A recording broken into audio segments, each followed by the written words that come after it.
Haleluya, puji Tuhan Bapak Ibu Saudara dari keluarga besar GPDL Sadai Magelang. Kita berjumpa kembali di dalam kasih Tuhan hari ini. Oleh karena itu kita bersyukur dan kita harus terus mengingat dan juga mendeklarasikan ya.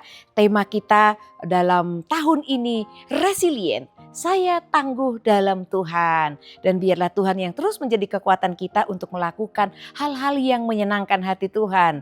Satu atau yang terutama yang menyenangkan hati Tuhan tentu merenungkan firman, melakukan firman Tuhan, memikirkan Tuhan setiap waktu, setiap saat seperti tokoh yang kita akan baca dalam 1 Tawarik pasal 27 ayat 1. Saya bacakan ayat ini untuk kita semua. Bagi Bapak Ibu yang sudah menyediakan Alkitabnya bisa mengikuti pembacaannya. Bapak Ibu bisa baca keseluruhan 1 Tawarik pasal 27, namun saya bacakan ayat 1 Bapak Ibu Saudara. Adapun orang Israel, inilah daftar para kepala puak, para panglima pasukan 1000 dan pasukan 100 dan para pengatur yang melayani raja dalam segala hal mengenai rombongan orang-orang yang bertugas dan libur bulan demi bulan sepanjang tahun. Setiap rombongan berjumlah 24.000 orang. Puji Tuhan Bapak Ibu yang diberkati oleh Tuhan, dalam pemerintahan Raja Daud, meskipun Raja Daud ini adalah seorang yang berwibawa, seorang yang berpengalaman, dia adalah orang yang sudah terlatih juga di medan perang dan dia sudah terbentuk karakternya melalui penderitaan, pelariannya, perjalanan hidup ketika Raja Saul masih hidup. Namun Bapak Ibu, ada satu hal yang luar biasa yang dilakukan Daud ketika memerintah atas seluruh bangsa Israel. Daud tidak hanya membagi tugas pekerjaan, kepercayaan kepada umat Israel tentang peribadatan yang mereka lakukan di Bait Allah. Dan juga Daud memilih orang-orang Israel untuk memerintah di daerah-daerah. Tetapi juga tidak hanya itu, Daud juga memilih orang-orang yang memerintah, dipercayakan melihat memerintah lingkungan istana Raja Saul sendiri. Dan sistem pembagian tugas dalam pemerintahan Raja Daud ini sangat teratur Bapak Ibu ya.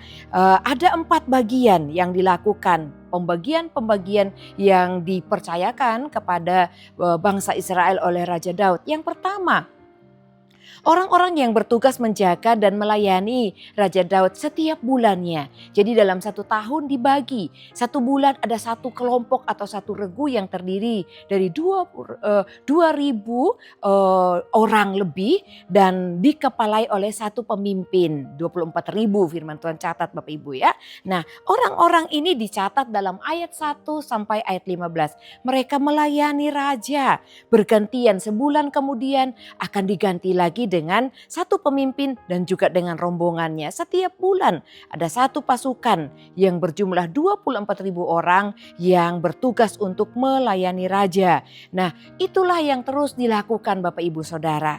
Dan pembagian yang kedua di ayat 16 sampai ayat 24. Di sana ada kepala-kepala suku di Israel, mengepalai setiap kepala suku. Jadi tidak boleh terlewat perhatian pelayanan kepada orang Israel dan juga perlindungan bahkan keamanan yang diberikan.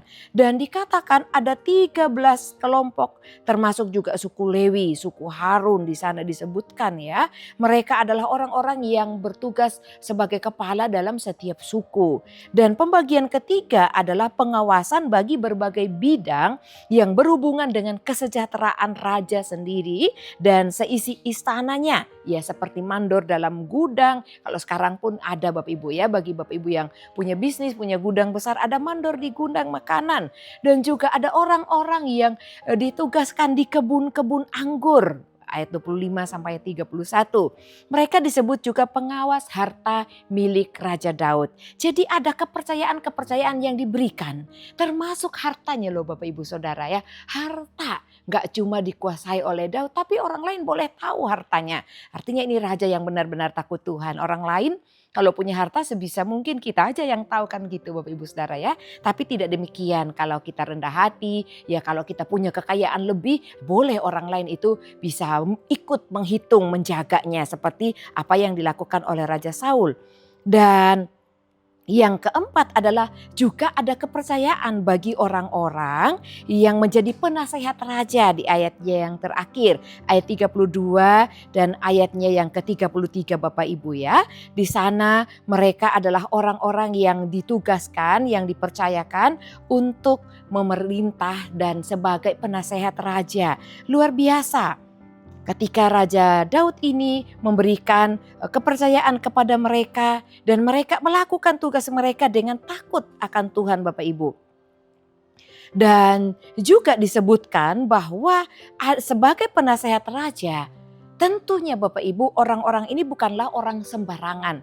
Ya penasehat gembala misalkan ya, tentu tua-tua gereja yang benar-benar sudah dilihat kehidupannya, perjalanan hidupnya yang mencintai Tuhan, pengorbanannya dan lain sebagainya. Terutama kedekatannya dengan Tuhan. Sebagai penasehat tentu orang yang tahu tentang Tuhan dan juga yang hidup di dalam Tuhan. Tidak mungkin orang yang di luar Tuhan dipercayakan menjadi penasehat raja. Nah Bapak Ibu saudara yang diberkati Tuhan, melalui pembagian-pembagian yang dilakukan oleh Raja Daud kepada bangsa Israel, satu di sini ya kita belajar ya, renungan kita hari ini kita belajar tentang kepercayaan. Ketika kita dipercayakan oleh Tuhan terutama, punya keluarga, punya pekerjaan, punya hal-hal yang kita bisa kerjakan baik di rumah, di kantor, di toko, sebagai pemerintah mungkin Bapak Ibu dipercaya oleh Tuhan.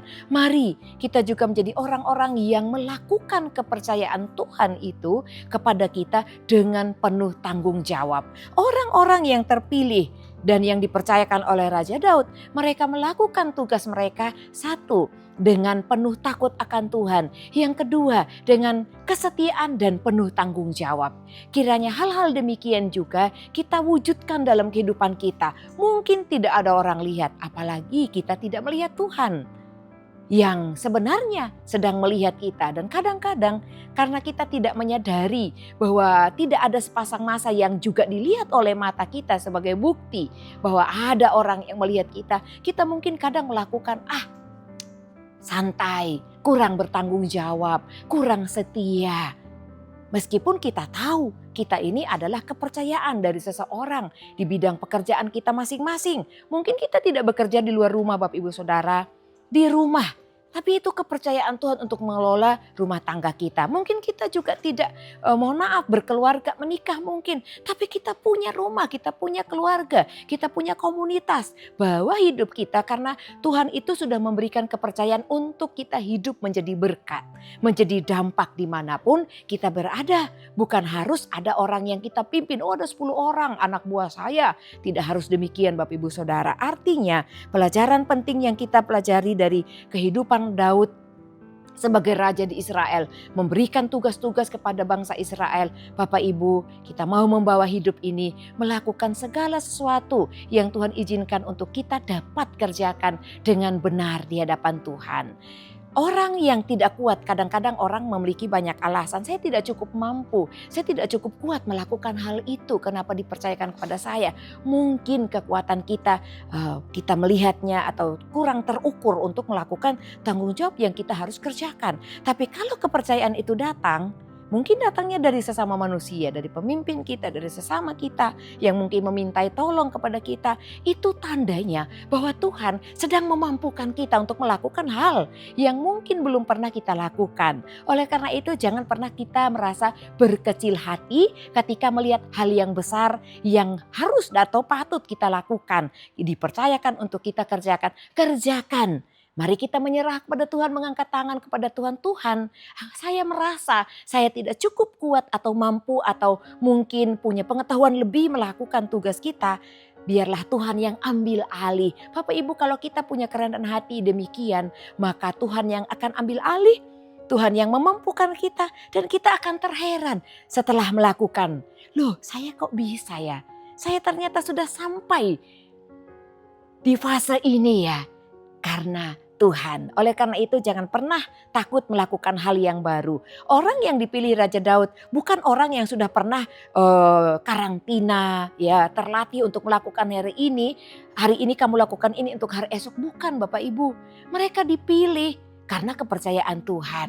ada juga yang sudah berpengalaman ya. Contohnya tadi yang saya katakan penasehat raja ini bukanlah orang sembarangan ya, itu penting. Tapi bagi kepala puak, kepala suku orang-orang Israel itu dipilih karena Tuhan yang mempercayakan. Bapak Ibu Saudara, kita semua dipercaya Tuhan untuk melakukan banyak hal selama kita hidup. Selagi ada waktu untuk kita hidup dalam dunia ini, marilah kita hidup dengan penuh tanggung jawab, melakukan kepercayaan Tuhan. Meskipun datangnya dari orang lain, dari sesama kita. Yakinilah itu bahwa itu adalah kepercayaan Tuhan untuk kita lebih lagi Bapak Ibu. Puji Tuhan, Tuhan Yesus memberkati setiap kehidupan Bapak Ibu Saudara, setiap keluarga Bapak Ibu, Tuhan memberkati. Terima kasih kepada Bapak Ibu Saudara yang terus setia mengikuti Renungan 79, kiranya berkat-berkat firman Tuhan itu juga menjadi berkat bagi kita bersama-sama. Dan kepada Bapak Ibu Saudara yang ingin didoakan untuk pokok doa tertentu, atau Bapak Ibu Saudara ingin menyaksikan kesaksian, mujizat Tuhan yang Bapak Ibu alami, pemulihan dalam keluarga dan lain sebagainya, Bapak Ibu bisa salurkan melalui chat WhatsApp di nomor 081327400088. Puji Tuhan, mari kita mengucap syukur kepada Tuhan atas firman Tuhan yang kita renungkan pada hari ini. Terima kasih Bapa yang Maha Baik. Terima kasih Engkau sudah menciptakan kami, menjadikan kami ada di dunia ini. Tuhan, hari ini kami tahu, kami hidup karena kami mendapat kepercayaan Tuhan untuk hidup. Dan kami mau membawa hidup kami ini untuk menjadi berkat, menjadi dampak, dan melakukan tugas pekerjaan kami dengan penuh kesetiaan dan juga penuh kepercayaan diri dan juga penuh tanggung jawab.